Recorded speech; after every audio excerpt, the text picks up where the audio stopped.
মহিমান্বিত বাংলার বর্ষাকাল। কি নৌকো বাইতে কেমন মজা? না এখন না, পরে পরে। তাই বাংলার ছেলেমেয়েরা বর্ষা এলেই নৌকায় করে ভ্রমণ করে, বিশেষ করে বিকেলবেলা যখন পড়ন্ত সূর্য হেলে যায় তখনই নৌকা ভ্রমণে বাহির হয় এই দামাল ছেলেগুলো।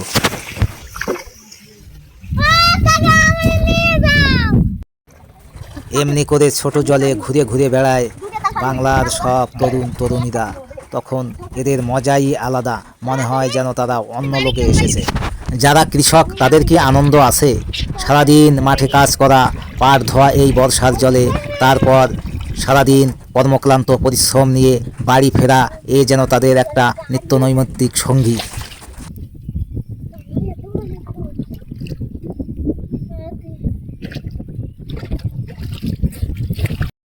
এমনিভাবে বিচিত্র আনন্দ আবার কারো দুঃখ নিয়ে হাজির হয় এই বর্ষাকাল।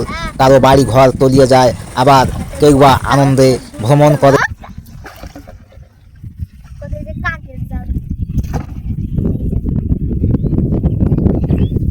বাংলার বর্ষাকাল এমনই অপরূপ রূপ ধারণ করে যে কারো মন কেড়ে নেয় সহজে। তাই বিদেশ থেকে বর্ষাকালে বাংলায় ভ্রমণ করতে আসেন ভ্রমণ পিপাসুরা।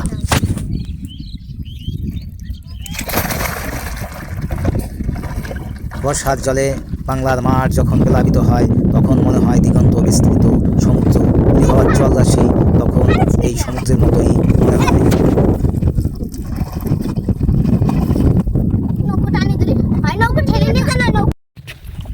সূর্য উদয় এবং সূর্যাস্তের দৃশ্য তখন এই বাংলার মাঠে বসেই উপভোগ করা যায়। মনে হয় যেন সেই সমুদ্র সৈকতে বসে আমরা সূর্যাস্ত এবং সূর্য উদয়ের দৃশ্য উপভোগ করছি।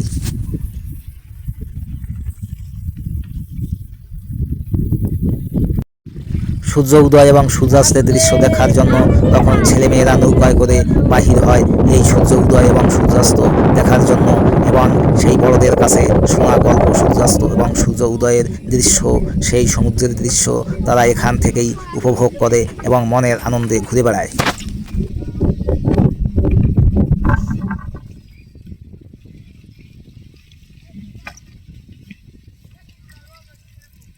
চারিদিকে শুধু জল আর জল।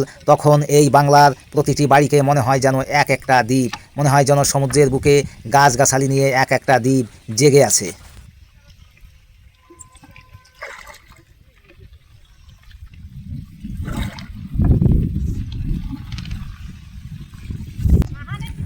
সারাদিন কর্মব্যস্ততার পর দীর্ঘ ক্লান্তি শেষে কৃষকেরা যখন সূর্য অস্তের কিছুক্ষণ আগে স্নান করে তখন এই ছবিকে মনে হয় যেন হাতের আঁচড় দিয়ে আঁকা ছবি, মনে হয় যেন কোনো শিল্পী তার তুলির আঁচড় দিয়ে এমন সুন্দর কালো দেখা যায়, খালি কালো দেখা যায়, মুখ টুক কিচ্ছু বোঝা যায় না।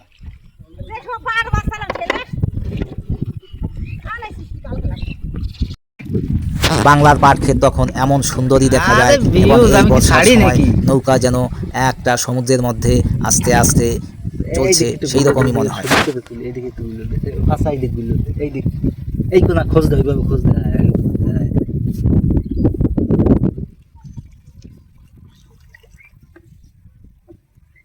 প্রতিটি বাড়ির বাঁকে বাঁকে তখন এমনই নৌকার খেলা, প্রতিটি ছেলেমেয়ের মনে তখন আনন্দ। প্রতিটি নৌকায় এইভাবে মানুষ বা ছোট বাচ্চা কিংবা বয়স্ক লোকও ঘুরে বেড়ায় এবং তারা আনন্দ উপভোগ করে।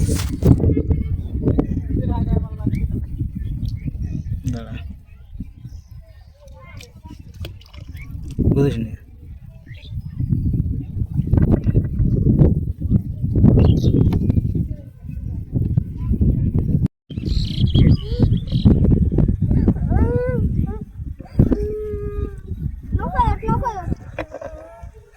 শুধু কি আনন্দ উপভোগ নৌকো ভ্রমণের মাধ্যমে?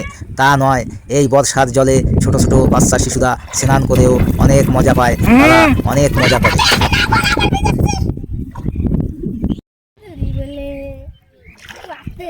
দূরের নৌকাগুলোকে তখন মনে হয় যেন পানসি তরণীর মতো ভেসে আসছে, কি যেন একটা ছবির মতো।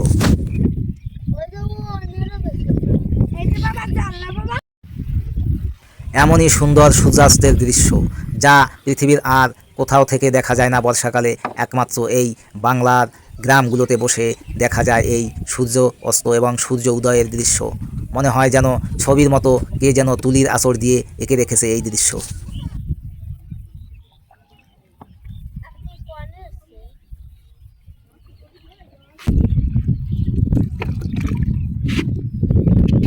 দিগন্ত বিস্তৃত বাংলার বর্ষা, দিগন্তের চারিদিকে শুধু জলরাশি, সমুদ্রের মতো মনে হয় যেন গ্রামগুলোকে এক একটা দ্বীপ। এত সুন্দর তুলির আঁচড় দিয়ে আঁকা এই ছবির মতো এ যেন এক কাল্পনিক জগতের দৃশ্য। এই কাল্পনিক জগতের দৃশ্য দেখতে হলে আমাদেরকে ভ্রমণ করতে হবে বর্ষাকালে এই বাংলার বুকে।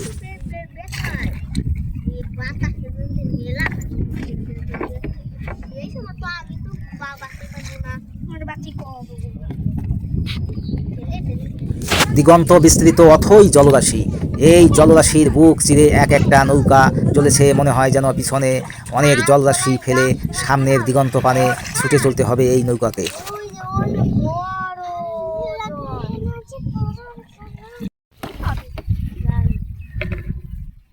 শুধু জল আর জল, সামনের দিকে যতই এগোনো যায় শুধু জল, জলরাশি আর জলরাশি, আর পিছনের গ্রামগুলোকে মনে হচ্ছে যেন সমুদ্রের বুকে ভেসে থাকা দ্বীপ, শুধুই দ্বীপ, তার বুক চেড়ে মনে হয় যেন জেগে উঠেছে।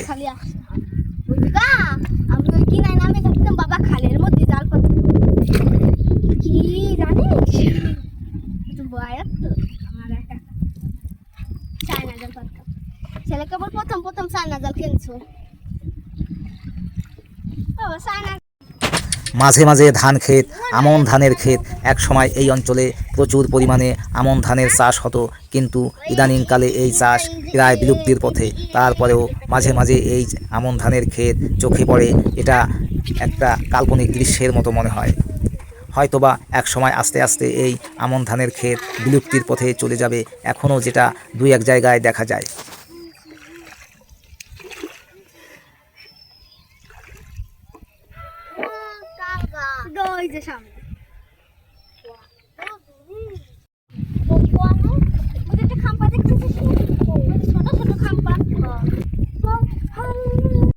মাঝে মাঝে চিত্রশিল্পীদের তুলির পটে আঁকা মনে হয় যেন আকাশচুম্বী ছবি। এই ছবি বাংলার বর্ষাকালে মাঝে মাঝে প্রায়ই দেখা যায়। মনে হয় যেন দিগন্ত বিস্তৃত কোনো চিত্রপট এঁকে রেখেছে তার তুলি দিয়ে সুন্দর একটা মনোমুগ্ধকর ছবি।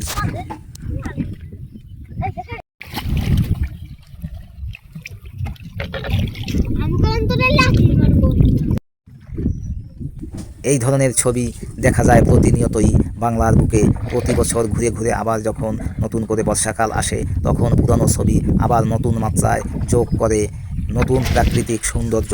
তখন আবার ভ্রমণ পিপাসুদের মনে নতুন আনন্দ বয়ে আনে, নতুন আশা, নতুন ভরসা নিয়ে আবার জেগে ওঠে বাংলা, আবার জেগে ওঠে বাংলার প্রকৃতি।